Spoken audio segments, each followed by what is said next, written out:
Hey folks, Kevin here. Just over a year ago, or about a year ago, Jeff Lawton, the permaculture mentor, the one who taught our online PDC for 2013, which has been a phenomenal success. And everybody that I know that I've conversed with who's also taken the PDC, the Permaculture Design Certificate course, has really loved it. And throughout the year when I'm doing the projects around our site, things come to me that I want to share with other people who are in the process of dealing with, process of developing their property or potentially purchasing the property. Well, just before Jeff's PDC started last year, Jeff brought up one of his I'd call teaser videos, and one of the videos I believe was called Property Purchase Checklist. And Jeff went through various features, how important they are when you're considering property, when you want to optimize for sustainability and food production, energy capture and storage, all of the principles of permaculture. And he really emphasized the access of the water and I can't forget the third and structures. And access and structures is something I wanted to mention because here I'm in a cold, temperate climate in central New York, near the Great Lakes, near Lake Ontario. And we have a feature here that happens every winter where we get lake effect snow. Now we have other effects as well. We have lake effect cloud cover that really hinders some of our ability to capture the solar energy. However, we can do great in this area. However, today what I wanted to bring up was how to deal with an element that we have here that can be somewhat labor intensive and fuel. We can waste a lot of fuel dealing with it, and that has to do with snow, with snow, with the high winds that we have here. So I'm near Lake Ontario, which doesn't completely freeze over during the winter months, and there's a lot of moisture that gets caught up into the sky and gets deposited as it goes over the cold land. And we get these snow bands that we can watch on Doppler radar that can just hang right over our house and drop 2, 3, 4 foot of snow in a 24-hour period. Most people are familiar with Syracuse because of the Syracuse Orangemen, which is just south of us, but they don't get very much snow compared to us up here in Oswego. When you look behind me, that's my main driveway coming down to our house.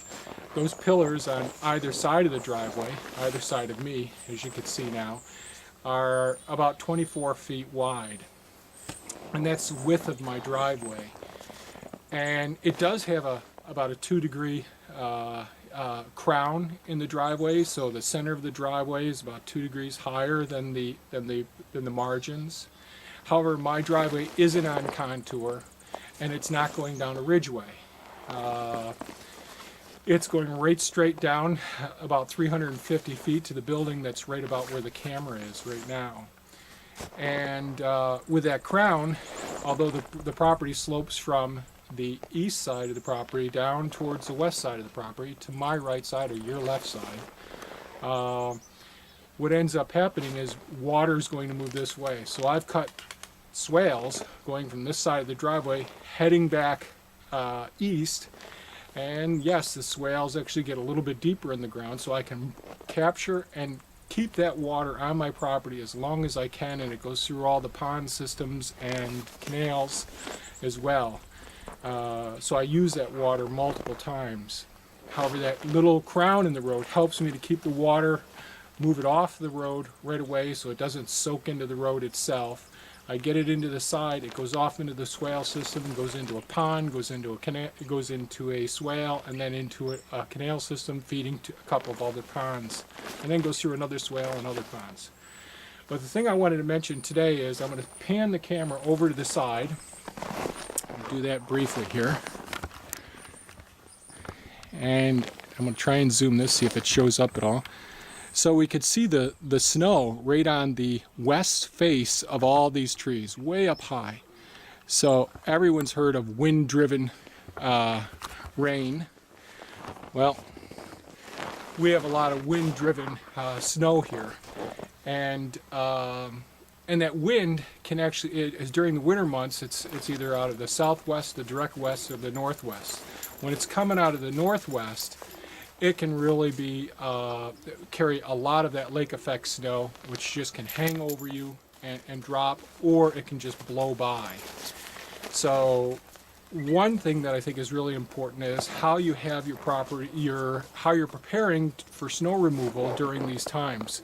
So years ago I did it all wrong. I used my front end loader on my tractor to build up the banks on either side, and that's why I started off 24 foot wide, and I'd build up those banks.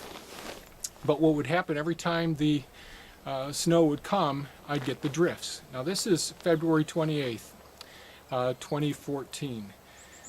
And this is the way it's been, the amount of snow that you see alongside the driveways here, and we've had over 12 foot of snow so far this year. Now we've had some big melt-offs, but we've had about 3 feet in the last couple of snowfalls since the latest melting phase that we had, which caused flooding in the area. And that way is the west side of the property, so the winds come from that side.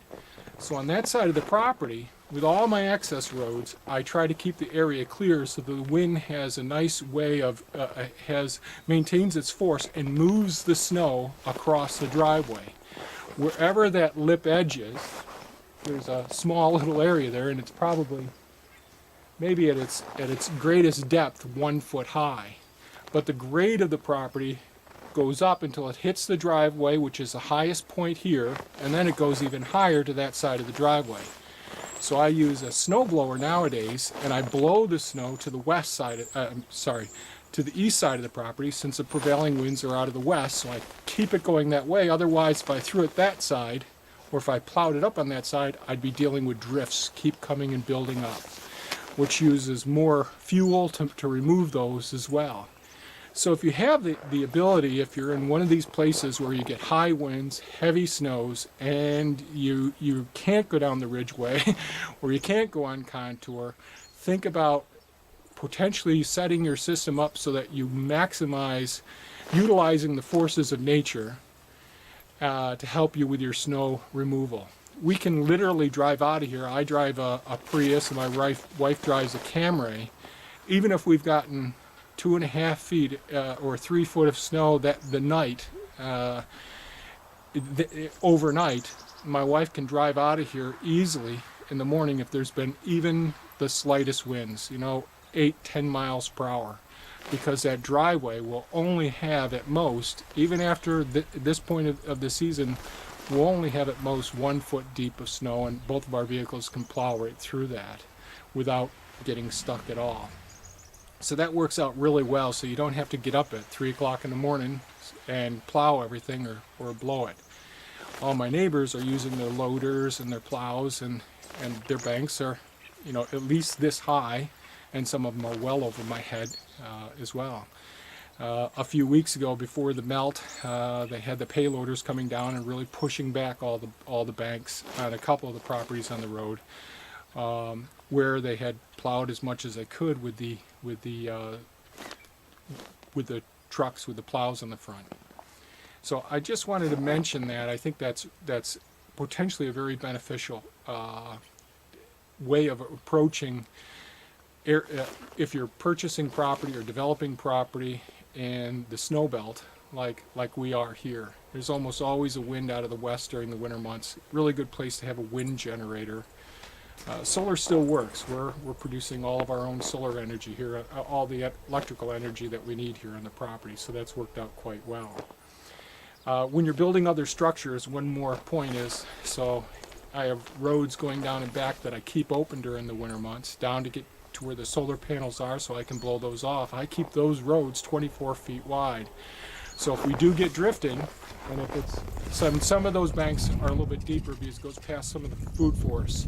So all of the bushes and shrubs or hives or any structures or elements that you have along the side of the road on that western side of the face are going to slow the wind down, create vortices, and you're going to get deposition of the snow in those areas and create bigger drifts.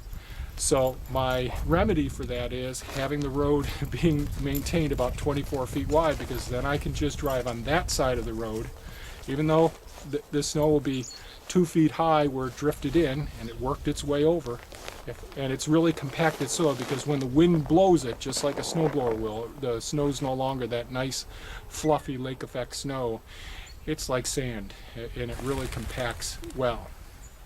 The last thing I would say is the structures that you're building, think about that as well when you're building them, during planning them in the early design and inspiration phase. Think about where you're going to be putting that snow and how you're going to get it to the locations, so that during the winter months, if you're going there, so I'll be doing sugaring, maple syrup, and so out near where my solar panels are, one of the things I ended up putting was my sugar shack and root cellar off to one side there. So with my blower, I can miss that building.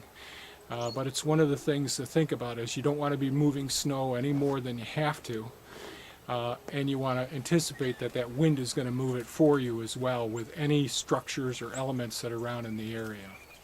So that's about it. And I just want to say that if anybody's considering taking the Jeff Lawton permaculture design course, which is going to be coming up at the end of next month, I think it's March 29th is when information is going to be coming out for it. I think it's a wonderful, absolutely fantastic course to take.